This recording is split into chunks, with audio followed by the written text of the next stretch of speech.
As a leader in the grief space, I've cared for and supported families and communities for over 20 years.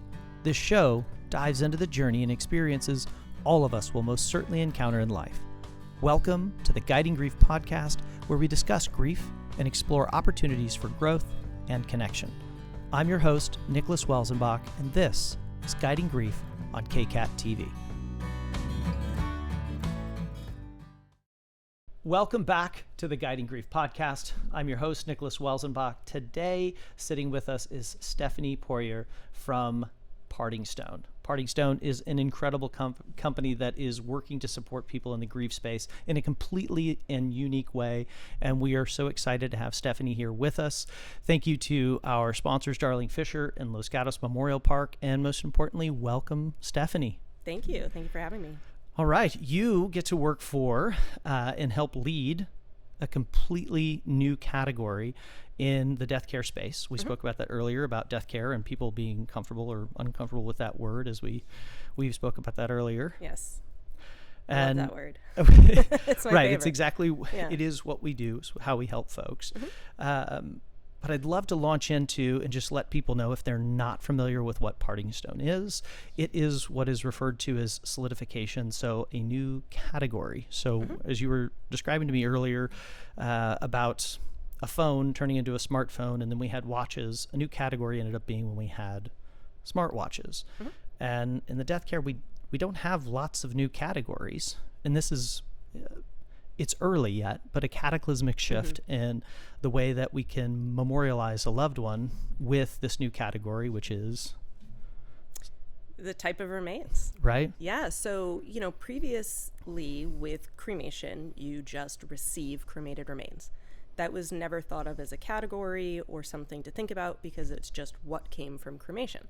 So now we've created solidified remains, meaning that families can choose, and they have a choice of cremated remains or solidified remains when the cremation is finalized, meaning there's a whole new category of options, and maybe we'll see even more types of things in the future families can receive after cremation. Right. And if you haven't seen the Shark Tank, which was where Parting Stone is featured. It's been around much longer than it was on Shark Tank, right? But definitely, how many viewers watched the Shark Tank episode in the initial run? The initial episode got 10 million viewers. Wow. Yeah. So a lot of people were educated that evening. Absolutely. And can you share with us about the proprietor, the creator of Parting Stone, and just his journey to bringing this new category to the world? Absolutely. So our founder and CEO is Justin Crow. His background was in ceramics and other arts, and he's not from the death care space at all. And he had lost his grandfather. And after losing his grandfather, he went through the funeral planning with his family, and he took some remains home. And this was his first time experiencing any of this. And when he got the remains home, he realized he didn't have any connection to them. And he didn't understand why. He didn't understand why he had been so close to his grandfather, but now this set of remains that he had, he just felt no connection to. And he asked around and found out that, of course, that's unfortunately very common. That's what it is. A lot of people have remains that they don't feel connected to, and they store away somewhere. And it really comes down to the material. People don't like to see it. They're scared of it. It's not attractive. Cremated remains, if you've ever seen, I mean, I know you've seen it, but I'm all too familiar with, absolutely. Usually a shade of gray. It's granular. People are scared of there might be bones or you're something. You're watching on the YouTube channel, this is what cremated remains looks eerily like, or absolutely like, right? They can, yeah. Here. Yep. And so most people are not interested in communicating or connecting with them, and they don't really have a way to. So he thought, oh, well, maybe there's something I can do, and maybe I can use my ceramics background to figure something out. And so he did start to do that, but he found that, he was having to use a lot of ceramic in it, and so then it was more of a keepsake, right? It was more putting a little bit of cremated remains in something else, and that's not what he wanted. He wanted to replace cremated remains. So he started working with some material scientists and figured out a way to do it, where now when you hold one of those stones, it is almost entirely the remains, just compressed. So that whole thing you're holding is remains of your loved one. And now you can feel connected to it and interact with it without being scared. Absolutely. I remember the first time I even went to the website, I've been a funeral professional at this point for 23 years. And anytime shift or change comes to the funeral and cemetery space, I don't, for those of you that have watched or heard in the past, I don't like the word industry. People say funeral industry. I think of smokestacks when I think of that. And I don't think of industry, but we're a service-based space. So funeral and cemetery service, we don't see a lot of change from within.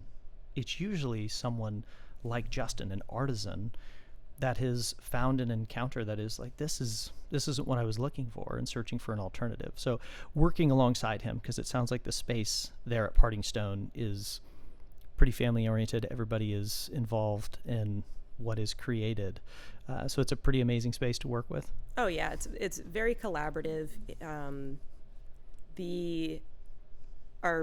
The person who runs the production side of everything, she's actually been with them since the start. The two of them were just doing this together for a long time, and she's still there, and she runs the lab now and makes sure everything's good. But Justin is very open to collaborative efforts from the team, especially from people who have been in the funeral space so that they have another viewpoint. He loves bringing in artists as well, so that there continues to be a creative mindset within the company, finding new ways to do things. We run R&D all the time, trying to see if there's new and better ways to do things, if what we're doing is correct, if there's a better option. Well, as it relates to what someone would receive, and again, if you've seen it on Shark Tank, which I highly recommend, one of the things that I thought was wonderful about it, right, looking at the dais of the sharks and Justin coming out, and from my understanding, I've had another friend that's presented on Shark Tank as well, that they truly don't know what's going to be presented to them. So they're kind of taken aback. This is new and novel to them, and this is totally different from anything in the space. I think there was a diamond thing that was associated with Mark Cuban, but for them to see it, the thing that I loved was Justin even talking about his grandfather immediately just brought you to that space where you're choked up. You're talking about someone that you love, and then you look at the dais of sharks, and it meets them all the same way, right? We've all experienced loss in some capacity, but it's how do we get through that? And he actually shared his grandfather. They were holding Pops. His pop. His pops. Or like with him, fiddle or fiddler, was it? Something like that. Yeah. Oh my! I know him as Pops. You know him as Pops. That's how we refer to him. Yeah. And he carries that stone around with him quite a bit. Brings him to conventions, travels with him. I just think that's the best part about this, is that if it was in your pocket, then it's, everyone's ignorant to what it is. They're not sure.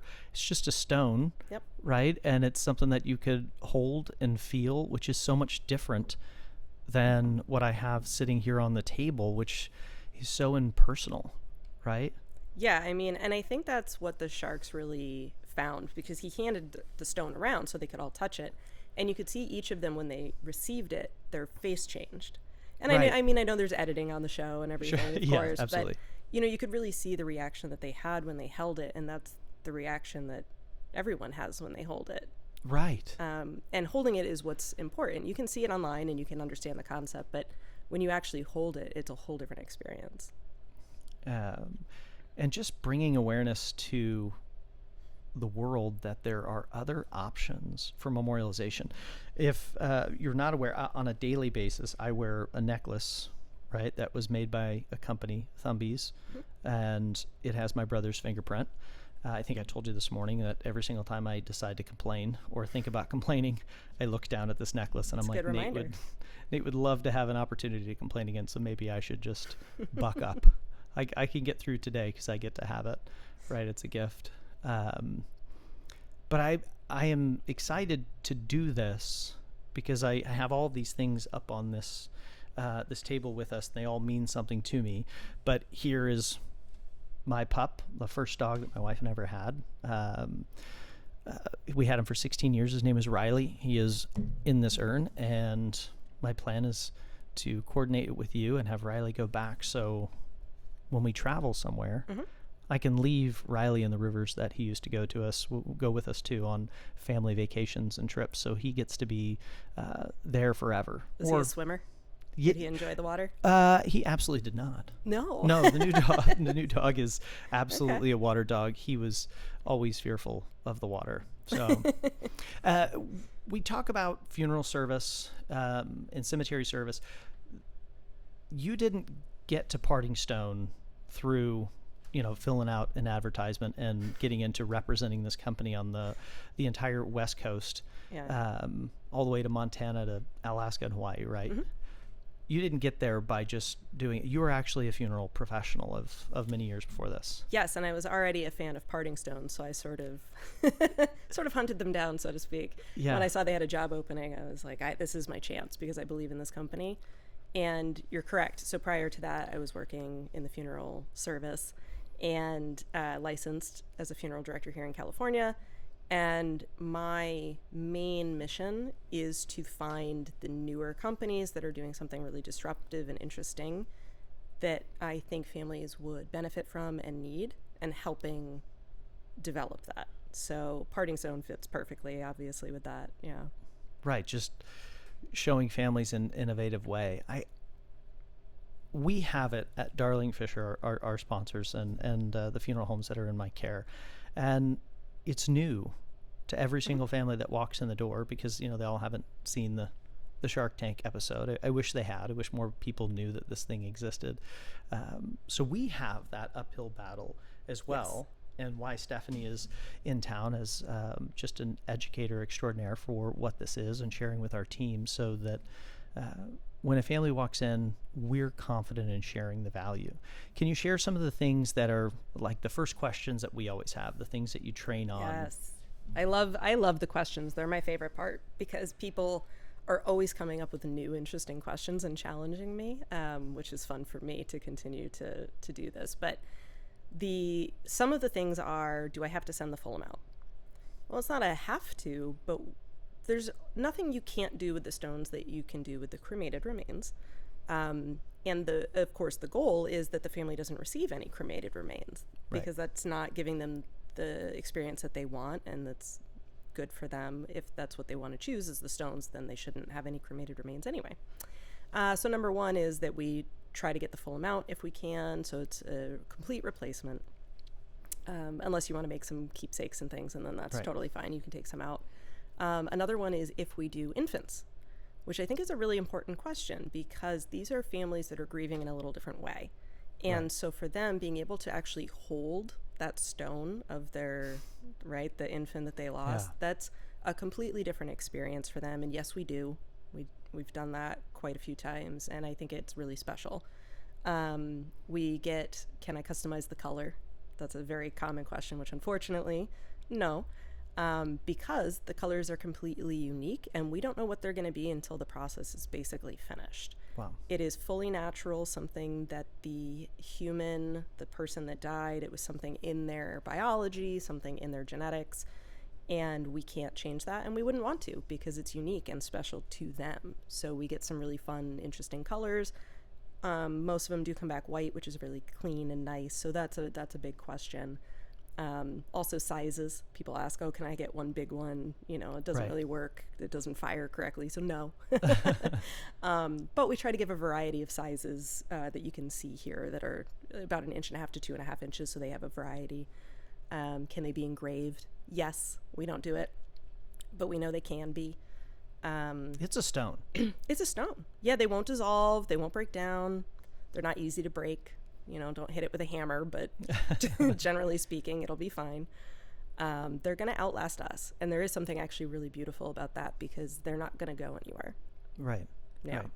So if you take someone to a mountain and you leave a stone where you're at, right? And as a funeral professional, right, there's all kinds of laws and rules that are associated with. Yes, there are. Placing cremated remains somewhere. All of them, just so you know, are associated with psychological. None of it is physiological, right?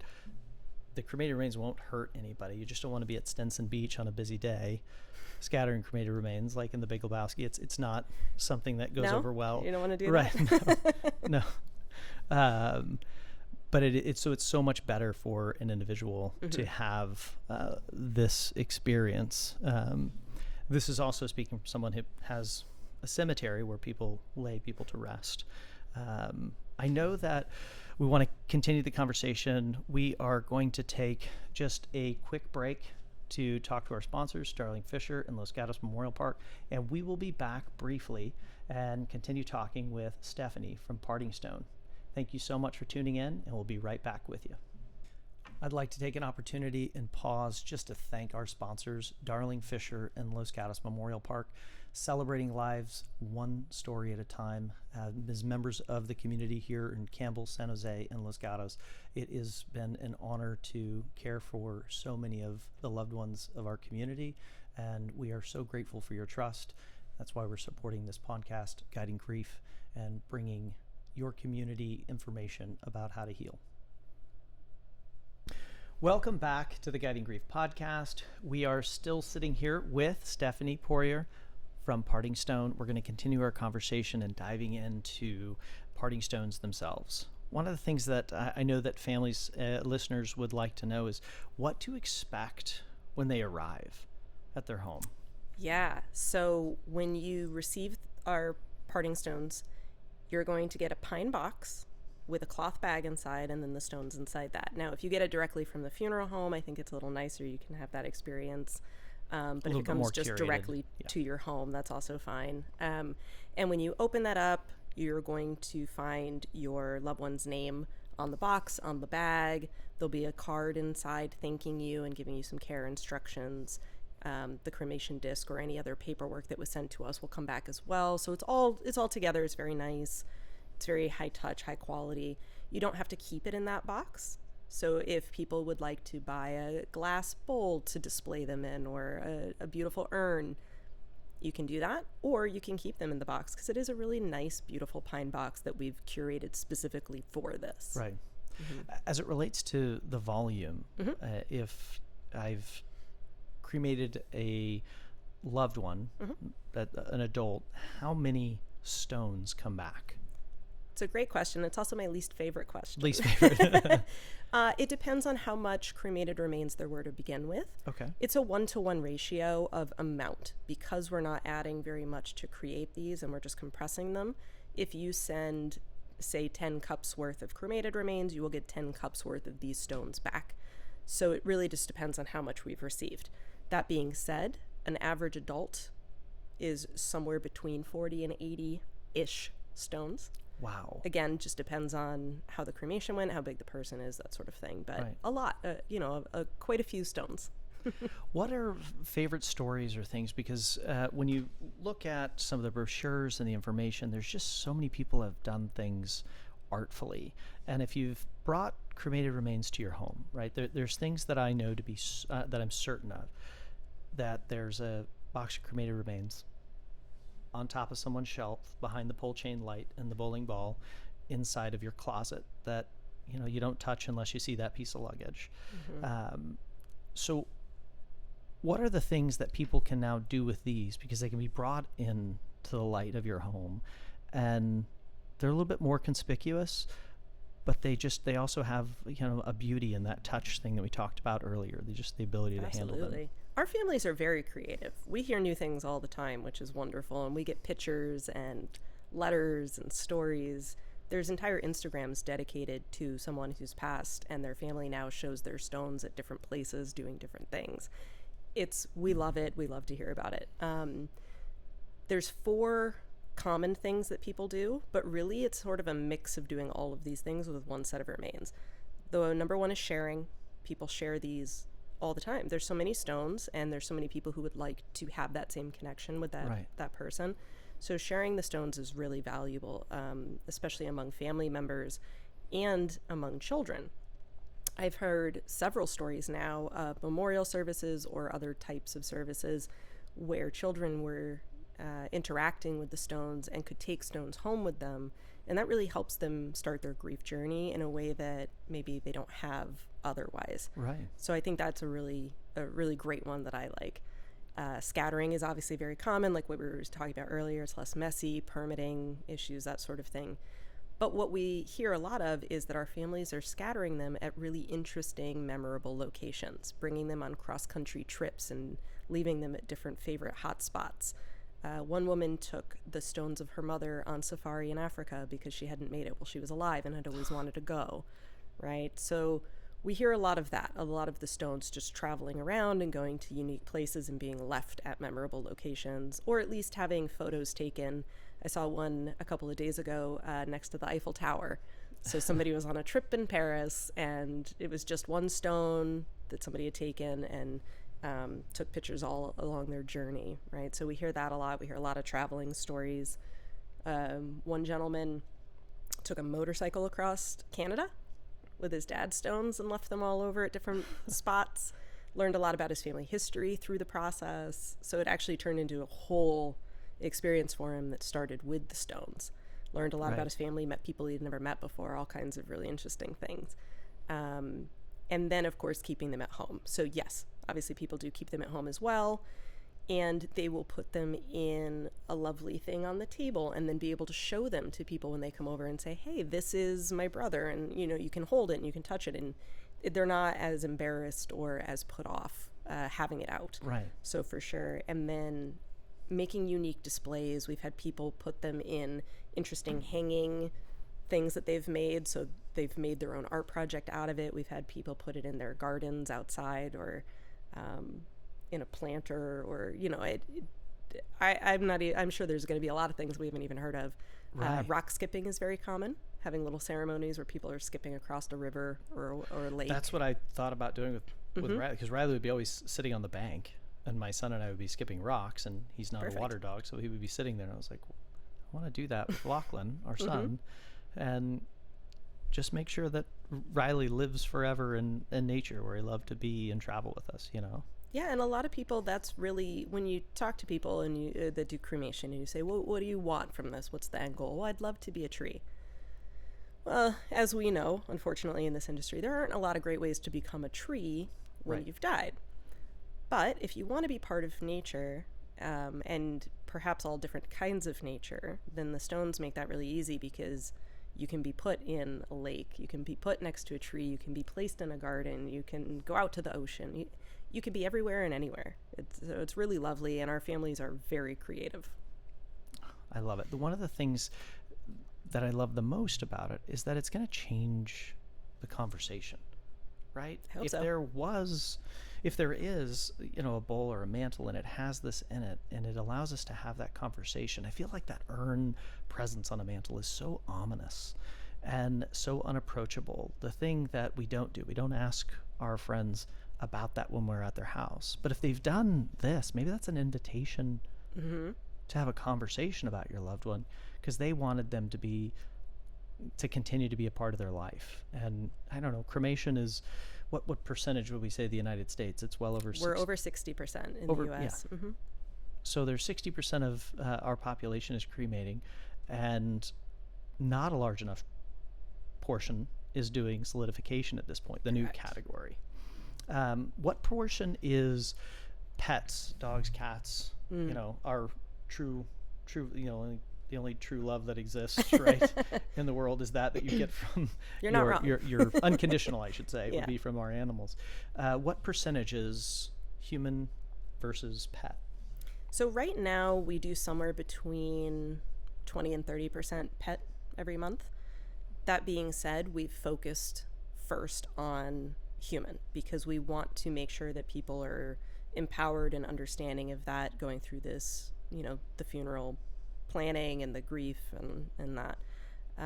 The pets have sort of happened because when they find out that this exists, they say, oh, can I do pets? Well, of course you can, yeah. So we still get a large amount for the fact that we focused first on helping people with people. So yeah, I would say somewhere between 20 and 30%, depending month to month. Right. And we'll have pet facilities, pet crematories, vets that just want to offer their family something different, that don't even do the cremation, but they still were interested enough to want to empower their families to show our brochure to their families and let them choose it. A lot of our funeral home partners will send us their pets because they love what we do and they see it. and they see the value and they want to have that for their pets. So we do a lot for our funeral homes as well. So, and has that changed considerably since the Shark Tank phenomena? Yes and no. We definitely had a large spike in interest in education, in funeral homes wanting to partner with us, and in families coming into the funeral home saying, I want this. Right. Which is really good for a new category, for the professionals to have to be educated by the public, because that means that the professional has to take it seriously and educate themselves now as well. We do this now. Exactly. And so we've gotten a lot of that. A lot of our funeral homes are saying, oh yeah, people are coming in knowing what it is now. And so that makes it a lot easier, and it's helping educate the professionals more. We didn't triple our orders or something, right? Of course, we saw a spike, and we're still trending higher than we did in previous years. But for us, it's more about the education, getting it out there, making sure people know that they have their choices, and more people know that now, which is great. I love it because I'm fortunate to live in this world of early adoption in the Silicon Valley. And I just think of all the individuals that are thinking of something new and unique, something that hasn't been done, something that hasn't been thought of. And I mean, this is the home of incubation and ideas. And Justin did that. I mean, as an artisan, was just like, this isn't good enough. Right? I want to do something different. I'm inspired by it, which I think is one of the reasons that I love it so much, because it's so different and it changes that experience for a family, and it makes it tactile, right? It makes it something, because no one wants to hold these cremated remains. Nobody's opening an urn to see what it looks like. Yeah. They're not opening the bag to touch it. That's just not happening. And even us in the profession, we don't want to do that, right? That's just not pleasant. It's not comfortable. If anything, it's going to make your grief worse, not better. So yeah, the idea of finding a solution and then putting yourself behind it and figuring out a way to make it work, and then creating a company and then convincing other people to do it. I mean, I know it's, and more then bearing your soul to the world on, in front of billionaires saying like, hey, this is something that's new. And because it's his personal story, right? It's a very personal venture of his. So, and how many people out there have these wonderful ideas and this doesn't happen, right? They never get shown. But this did, luckily for all of us. Yeah, I love it. I'm so grateful for it. It's in every single room at Darling Fisher. So every family can walk in and see that this is an experience that could become theirs, right? And in the world that we're at Darling Fisher, as we've changed, this is something that looks and feels like our space, and looks and feels like maybe something that's the future. And also having better conversations about those that we've lost, instead of, like I mentioned earlier, behind the pole chain light in the closet, where we don't know, we don't see, we don't talk. From our greatest generation, which they're our greatest generation, but they were still flawed in the fact that, hey, we're going to bury those tears, we're going to buck up, and we're not going to talk about this. But gosh, I love talking about the loved ones, especially with the families that we get to serve. It helps keep their memory alive. If you're still talking about them, then they still exist in some way. Right. And we all also, of course, need to understand our own finite time here and figure out how to best use it, and appreciate the other people that are in your life while you have it, and all of that. And I do think that something like this, especially if somebody came to my house and saw a bowl on my counter of stones and I started telling them what it was, I'm sure we would have a 2-hour conversation now about all of that. And I think that's beautiful. An invitation to talk about life. Absolutely. Through someone we've lost. I am so incredibly grateful that you came up here, spent time with the team at Darling Fisher to educate us. We're early adopters. I'm an early adopter. And as I mentioned, as soon as I saw it, I was like, this is something that we want to present to our families. And I'm just so grateful for the education you provided to our team today.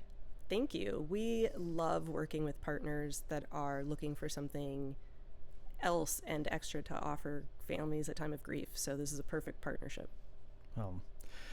We are going to close out, but I just want to thank you, Stephanie, again for coming up here, for being a part of the Darling Fisher family, taking Justin's great work and sharing it with our community here in Los Gatos and Campbell and the greater San Jose area to just let people know that there is something new and unique that will allow you to keep your loved one near you, to allow you to travel with your loved one, for your loved one to continue to be a part of your life on a daily basis, right? If you're not going to use a cemetery, if you've made a decision to do something different, let us know at Darling Fisher. If that individual is at your home and you want to make this step, we'd be honored to assist you. Or I know that you guys do direct to consumer as well. We do, but right? we love our funeral homes. We love our partnership with you. So working with you, I think, is a better experience for the family as well.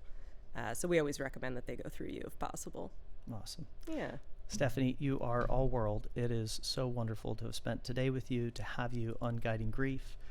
Ladies and gentlemen, this is Guiding Grief. We are so grateful that you tuned in today, and we hope you have a great and wonderful day.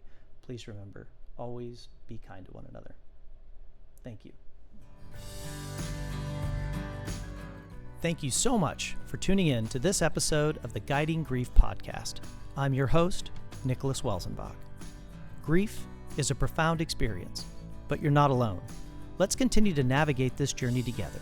If you have any thoughts, questions, or topics you'd like us to explore, reach out. Until next time, be kind to yourself, find strength in your resilience, and always hold on to hope. Before we end, I'd like to give a quick thank you to KCAT TV for producing our show. Please remember, be good to one another.